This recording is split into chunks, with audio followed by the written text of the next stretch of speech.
Hello, everyone. Hello, hello. Can you hear me? I am here. Hello, everybody, and welcome to the live today.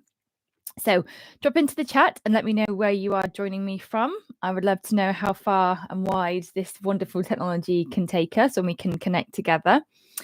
So today we're talking about trauma with a vet visit. Now, this video probably isn't going to be what you think it's going to be. First of all, let me share with you, I'm going to be talking about my personal experience. So I'm going to get quite personal, quite honest with you all and let you know what the experience was that I had. And it's not really about the cat. So this isn't about when you've gone to the vet and the vet's been reactive or you've had a bad experience and how do you shame the vet? How do you deal with the vet? That's not what this is. Okay. This live is about you and me as cat guardians, right? This live is sharing with you the lessons that I've experienced when I had this situation with baby Max, what it's taught me, how it's helped me to grow, and how I hope to goodness that I can help you as well. So if you haven't already subscribed to the Naturally Cats YouTube channel, be sure to hit the subscribe button along with the bell to get notifications of my new releases so you can help your cat with every video. There's also a couple of playlists that you might want to check out. Help for anxious cats, help for anxious cat guardians, and what about cats and energy as well. So, oh, hello, David. Lovely to have you here. Hi, Pam. Hi, peeps. Oh, it's so good to have you here with me live. Thank you for joining. So let's start by saying like what happened. I'll tell you what happened. So I noticed baby Max had a bit of like bald, he was a bit hairless on the front of one of his arms. And I'd noticed it like a week or so before we went to the vet. And I just thought maybe he had a like he just, caught himself on something. A week later, it was like a proper bald patch. So when I saw it the week before, it was kind of like he was looking at it and I could see the fur was thinning, but I wasn't really concerned. Then he came home one day and I saw that it was like literally, this sort of size, a bald patch on his forearm. And, everything was like, alert, alert, there's issues, there's problems, go to the vets, alert, alert, something's not right. That's essentially what happened in my body, in my head, in my nervous system. And so I called the vets and we had an appointment. My vets are brilliant. They are great to get you in if you have kind of an emergency. And we got an appointment later that morning. So from that moment, when I decided to make an appointment with the vets, and I wonder if anybody else can relate to this, like my whole world almost like stopped turning, but also was turning like super quick. Hi, Shaz. And what happened with this was literally when I said about alert, that's what happened. I shot up into my head and all of the doubts and fears and worries and stresses that could come did come. I was worried, do I let him out? Because if I let him out, the vet appointment is like in an hour. What if I can't get him back home? If I keep him in, he's going to be super stressed. If I keep him in, how do I keep him in and Leo out, or Leo in and Max in? But if I keep Max in, if I keep Leo in, Leo's going to get stressed. And this is just before we'd even got to the vets. Do I get the box out now so maybe Max can have a sniff around? Do I get the box out in 20 minutes when there's only 10 minutes to go, 20 minutes to go? Like, what is the best thing to do? So I consider myself, as you know, a soul-led cat guardian. I have a program called Become a Soul-led Cat Guardian. And when we are a soul-led cat guardian, we lead from our heart space and we use our intuition to connect with our cats. And I will also share with you, as everybody in the SLG program will attest to, when you are a soul-led cat guardian, you also have times when you are up in your head and you get stuck in your head. And we use the tools that are in the program to help us come back into our hearts again. Oh, hi, Sarah. Hi, JR. And there is a time and a space for these things, right? Now, one of the lessons that I've learned is how to prepare myself for a vet visit, because what I realized is I did nothing to prepare myself at all. And what that meant was, yes, I was able to get baby Max in the box, but the first time he went to do it, he went all like legs and arms everywhere and I couldn't get him in. So I had to kind of like shove him in, which was upsetting for me. Then we get in the car. And as you may know, I'm divorced now. So it's me and the 2 boys. And I'm an independent woman. I don't need someone to take me to the vets. I could manage to drive. I have a car. I could get us there. So it's me and baby Max in the car. And as soon as we get into the car, he is yowling. Now, baby Max doesn't talk a lot. He only really peeps or meeps if he's brought something into the house like a mouse or a bird. That's generally because he's like, Mum, look at me, I'm really proud. So to hear baby Max yowling in the car, I feel it now, was very, very upsetting for me. So I'm trying to focus on driving, trying to soothe him and calm him. After about 4 minutes of being in the car, my vet's is about 12 minutes away. After about 4 minutes of being in the car, Max is scrabbling at the front kind of grate with his paws and his claws trying to get out. So he's damaging all his claws, and I'm getting more and more stressed. Now, I have full transparency with people in my Solid Guardian program, and I'm going to have it here too, because I practice what I preach. So I shouted. It wasn't like loud and booming, but I was like, baby Max, for goodness sake, just calm down. Because I was overwhelmed. I was stressed. I was worried. He wouldn't calm down. I'm like, we've got like 5 minutes to go, baby Max. Like, we're almost there, buddy. Come on. Just calm down. Put my hand in, trying to drive us there. So we get to the vets. I'm like, oh my God, we made it. Like, that's one part of the hurdle down. We get to the vets, and I'm like, do you know what? Let's just have a minute in the car. Not just for him, also for me. Because my heart rate, my heart is through the roof. Like, my adrenaline is pumping, and we haven't even got in there yet.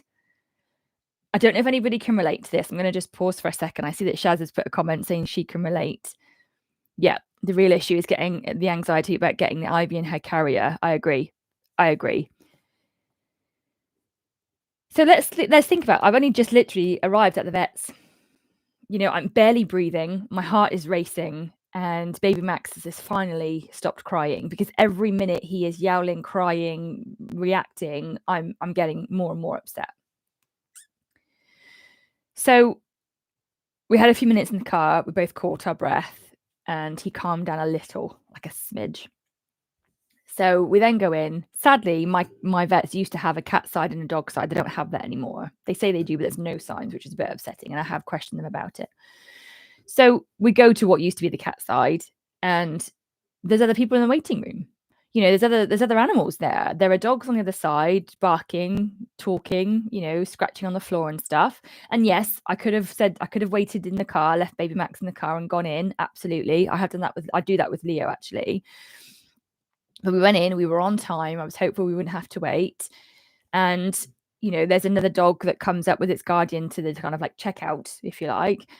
And again, like that dog's got a sore on its shoulder. There was a wound there. It looked really stressed. It was trembling, and I can feel all of that. So again, like, I don't know if you guys watching with me here live or anyone catching the replay can relate to this. Like, as an empath, oh my life, the energy, and particularly with other animals as well, it's upsetting to see them in distress. So we then finally get called into the consultation room. And when we get in there, baby Max is like I've never seen him before. He is wide-eyed, he is out of the carrier, and he is trying to hide. Now, Leo, totally. As soon as we get Leo out of the box, we actually have to put a towel over his face. My hand goes over his eyes, because basically he just goes into shutdown mode, which is heartbreaking as that is to see. It's actually quite handy in a way, because he is so shut down. His head and eyes are covered, and we can kind of examine him and stuff. Baby Max was trying to get into a hole that was this big, where computer wires were in the side of this cabinet, and it was horrible. So I'm trying to talk to the vet and tell her what's going on. Now, she is the vet that we've always seen. She was the vet that helped with Pickle, and I'm trying to tell her all the details and information that I can remember, whilst trying to make sure baby Max doesn't get into this hole. Thinking about my heart rate, I'm still sort of shaking and trying to hide that. I want to basically have a great big snotty cry, because I am, overwhelmed, stressed, worried, etc. And so we have a bit of a consultation. She has a look. We talk about medication. We talk about treatment. I ask a question about what it could be. We don't really get an answer. Her option is to put a cone on him and to keep him in for 2 weeks. I'm like, "You've got to be joking me." I was gonna swear then, but tried really hard not to. Like, you gotta be effing joking me. You know, I can't keep baby Max in for 2 weeks and let Leo out. Like, I can't keep baby Max in himself in for 2 weeks with a collar on, like, no chance. Option 2, steroid injection. Now, before you all ran to me, I know it's not for everyone. That's the option that I chose because option 1 was unmanageable for me in my circumstances. Option 2 felt like it was the best option for us. I'm not pro steroids, particularly with what happened with Pickle, but in this instance, I was like, do you know what? We'll try that first because it seems like the quickest, least invasive, hopefully the most effective option that we can have. So that's what we did. And then it's almost like all of it again in reverse. So get him in the carrier finally, have the drive home. He's still yowling. You know, we get home through the door and there is like this relief, almost like, you know, you kind of want to have a really big wee and have this big relief, you know, of, oh my God, we made it. Open up the carrier. He comes out, lays straight out on the hallway floor. And it's like, God damn it, we made it. You know, like we did it. And I don't know about you guys, but when we come home from the vets, there is this not just this sense of relief, but there is also this piece which I don't think people are talking about, which is the thoughts that go through your head up until that point before you get home. What is going to happen? What options are they going to be? Like, are they going to survive? Now, that may seem dramatic for some of you, but for those of you that have had a cat that's been put to sleep in whatever circumstances that may be, it is a worry of ours, because you never, ever know. You never know what's going to happen. You're trusting somebody with one of your most precious things that's in your life. You're trusting that they know what they're talking about, that they're going to give you the right option, that it's not going to impact your fur baby too much, that it's going to help to make them better because they're unwell, so therefore they're suffering. And like the thoughts they just like explode. Oh my gosh, I'm so glad people are aligned with this. Yeah, the thoughts. I know, right? So I came home, basically, you know, monitored baby Max, checked that he was okay, that he was kind of like he'd coped. He did eat a little bit and he basically laid out on the front room for a while. And I was just like, cool, I'll leave it there, bud.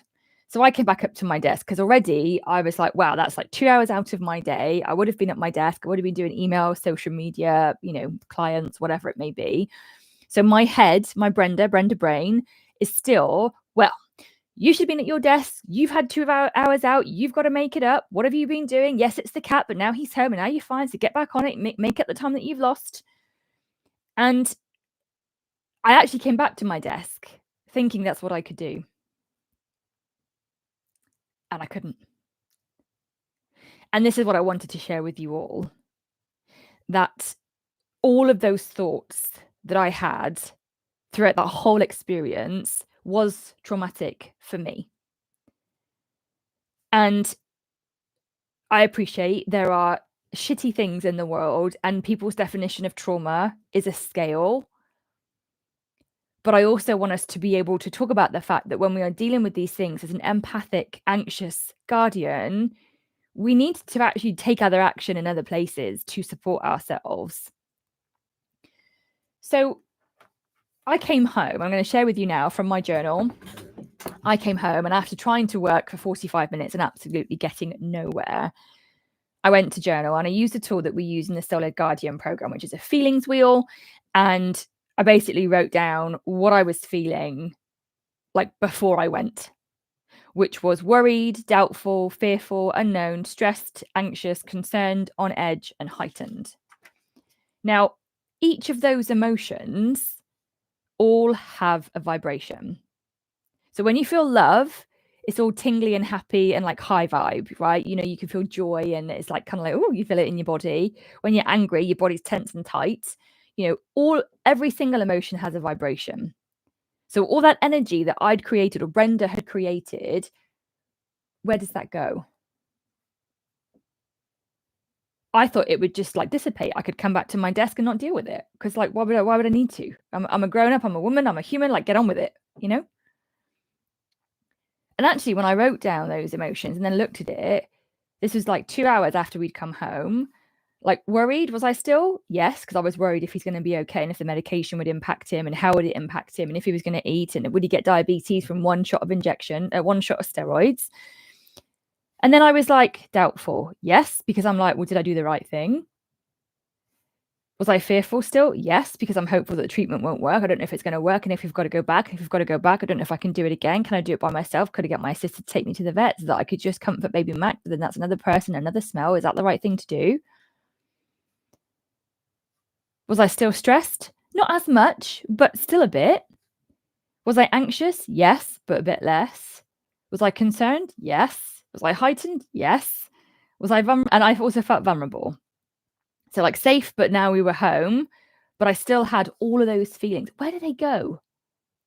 If we don't deal with them, where do they go? And I tell you what else happened is I also had other emotions come in because I felt guilty and I had shoulds come in. Should have asked for a skin scrape. And even today, like I sit here and I judge myself because I didn't think about that until after the event. Didn't think about that until after we were home and until logic returned to me. The only other emotion that I had was relief that we were home, relief that it was over, relief that we had some answers, but did we really? Relief that I'd taken action, relief that someone else is aware of the situation, so it's not me dealing with him on my own. But when I wrote out how I was feeling and looked at what I'd done, do you know what? It was fascinating because other emotions came up. Anger came up. Anger at my ex-husband because he hasn't got to deal with this because I've got the boys and he doesn't have to worry about this sort of stuff, and loads of other things. So I ended up eating crappy food. I ate like white carby food because my body was processing the adrenaline and I needed kind of like, crappy food to bring some kind of equilibrium to my body. So I didn't nurture myself that way. We came home and I nurtured baby Max. Kept an eye on him to make sure he was settled. I talked to him like really calm, like soothing voice, gave him really gentle cuddles, made sure that he'd eaten, but only gave him a little bit in case he still had a bit of sickness from the car. I gave him everything I had to ensure that he was okay. What did I do for me? Absolutely nothing. Is that okay? No. And it's hard for me to say that, but you all know over the last few years, Leo particularly has helped me to realize that giving cats a voice, which is my mission, is now extending to the guardians, to us. It's not just about speaking up about cat behavior or cat health issues or environment. It's about saying, like, we matter. You matter. Every single one of you here on this live with me, every single one of you that's commented, every single one of you that's going to catch the replay, every single one of you that's going to write in the comments, like, we matter. And the age-old adage, if you don't put your oxygen mask on first, how can you help other people? Well, I'm starting to slowly get the message, thank you, boys, that we need to prioritize ourselves. And what I'm going to do in future, this is what I wanted to share with you all, is I'm going to do things differently. Because the way our vet visits go, my energy impacts that. The health of my boys, my energy impacts that. The energy in our home, my energy impacts that. And I will journal and I'll use the soul-led guardian tools when I'm having a bit of a funk, things aren't going right or Brenda's a bit loud. But in this kind of like crisis situation, I didn't use anything. I didn't think about me. All I was doing was so much up in my head that I'd forgotten that I could be in my heart and lead from my heart space, or at least maybe not lead from it, but maybe kind of connect to it. So the next time we have a vet visit, whether it's planned or emergency, I'm going to take 5 minutes and I'm going to do something called a calm connection, which is in one of my other videos. I can't remember the name, unfortunately. But I think it's in the Anxiety for Guardians playlist. I'm going to do a calm connection, which is the breathing exercise with your hands on your body. And I'm going to also make notes on this beautiful device on our phones. Because I regret that I didn't ask for a skin scrape. I regret that I didn't ask for, how do we investigate what this is? I was traumatized in the room to deal with it. So I was kind of like, we'll take that treatment. Thanks very much. So I've been to vet visits before where I've said to them, this was with Pickle many years ago, I had my phone, like, this is the list of things, and actually the vet at the time laughed at me, but then he'd laughed at me about other things as well. But I've had another vet that was like, great, anything else on your list? And you know what? I think if a vet doesn't understand that this is an emotional situation for you as well as the animal, then you need to sack them off and get a new vet. Because let's face it, you'd like to think the vets are in that profession because they care about animals. And yes, there is perhaps a disconnect with our relationship with the animal and the emotions that we're going through. But as empathic, anxious cat guardians, some of the guys, how to prepare for this situation. So if I'm going to go into with the people, I do it beforehand. I'm sure about time to make and I come home, I will do it before I go. Why not when it comes to the vets? So doing a bit of breath work before you go, and even like we were rushed, but we were like get him in the box, off you go, kind of rushed. We had an hour, and I used that hour to panic, and but hindsight's a wonderful thing. As I've said to you before, there are so many lessons with our cats. They teach us so much if we are willing to be open to it. Which is why I'm sharing this with you all. It's very personal for me. I like to admit my feelings, but I am human, and of course I have them. And giving cats a voice is about helping you to realise that as a guardian, you are worthy of time and love and nurture and putting yourself as a priority. So spending time, if you've got it before you go, to connect with the cat energetically, share with them what's going on. Like I verbally told baby Max, but I think I probably could have done more. Trying to ground yourself, even if it's just 2 minutes of closing your eyes and shooting roots down to the floor. And one of the most important things I would say is making a list on your phone. Like if your vet was in your front room with you, what kind of questions would you say? Not just like generally, but about the specific issue that you've got. What would you say to them? What would you ask them? What would you investigate? And don't be embarrassed to say, could you just give me a second while I just check my notes? Because I also know that vets like facts. So how long has it been there for? When did it turn scabby? Has it been raw? Has it licked it raw? Like the more information they have, the more they can make a diagnosis. And when you come home, yes, honor the cat, but I would really, and I will be doing this from now on, really recommend that you give yourself space to process, space to digest, and space to release all the energy that you've created, which is dense, heavy energy, all the emotions that you're holding that you've created in yourself because you've been worried about your fur baby. They've got to go somewhere. Again, Soul-Led Guardian, we say find it, feel it, and release it. So don't do what I did and just try and get back to work or back to the day-to-day. You are worthy of having, even if it's like half an hour of time, to journal, to go for a walk. That's what I did after I journaled. I went for a walk and I felt into the guilt that I had about not asking certain questions. I let it work through my chakras and my body.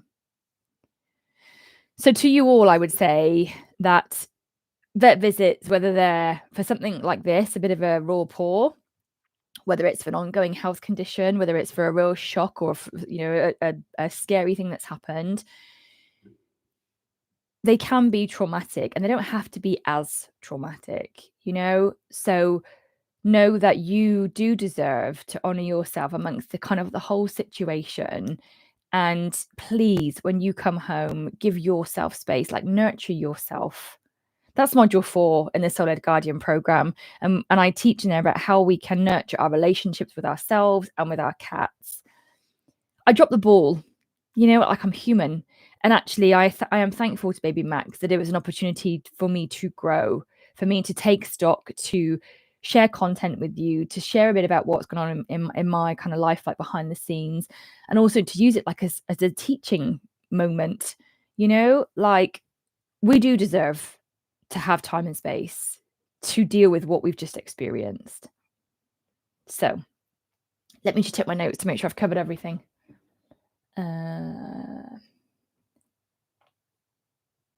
Yes. The last thing is, we do this in SLG as well, is we celebrate the wins. We celebrate wins for little things we've done, big things we've done, day-to-day stuff. We celebrate wins. So I'm going to celebrate a win in that I was able to drive us there because I now have a car. Not always had one since the divorce. I have a win that we both made it there and made it back alive and in one piece. And we actually both came home, because sometimes they don't. And another win for me is that I learnt from this experience. When I gave myself space to feel the feelings, to deal with the energy and emotion that I'd created, and to release it, I was able to then find the lesson in the whole situation. And I've grown and changed as a result of that. So I hope you do too. I hope this has resonated with you. And I hope it's given you inspiration for what you can do to deal with a vet visit before and after.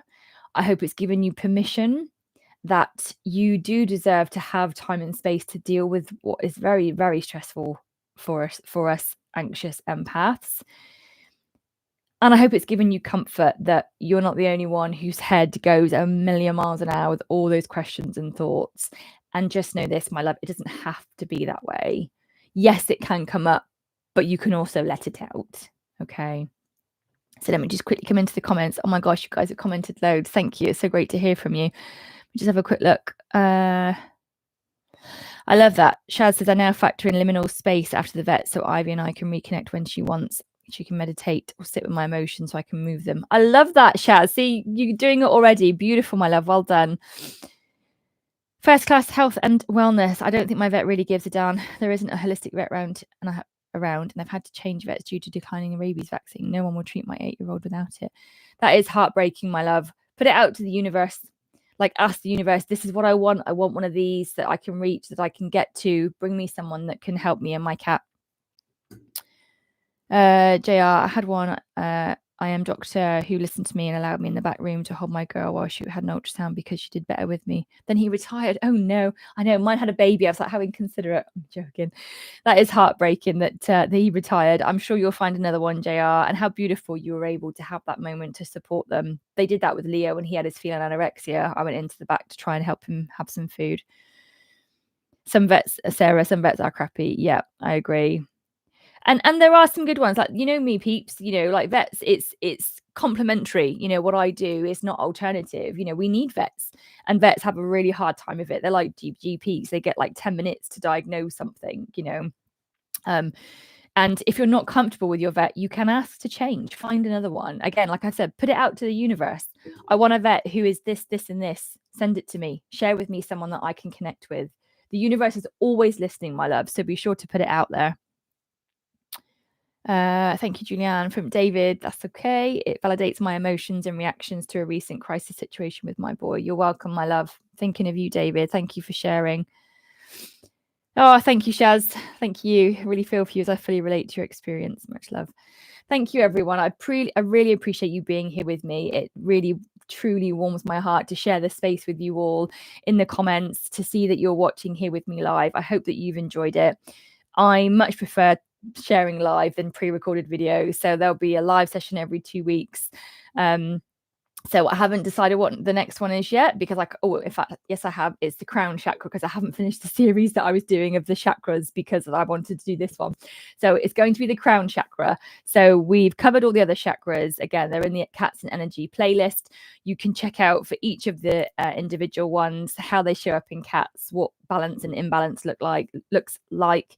How to support them, and all of that is connected to the cat chakra book, which you can get a signed copy from my website.